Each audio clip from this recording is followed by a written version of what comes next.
Новой чувашской письменности исполнилось 150 лет. В Национальной библиотеке прошла всечувашская акция О-150, посвященная этой дате.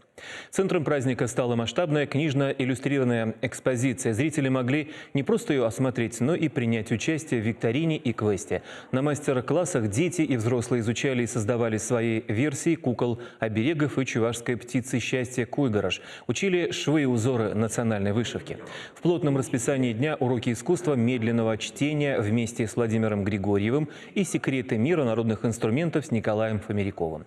На втором этаже развернулась фолк-гостиная, где на фоне выставки художника-модельера Людмилы Шуркиной состоялся показ коллекции национальных костюмов и украшений, выполненных студентами Чебоксарского художественного училища. Выступление московской группы «Вайхал», исполняющей народные песни в оригинальной аранжировке.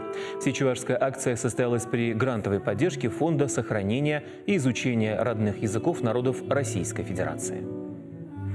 Невозможно разделить письменность, скажем, театр и так далее. Вот духовная культура народа – это очень емкая, очень целостная, очень глубокая вещь.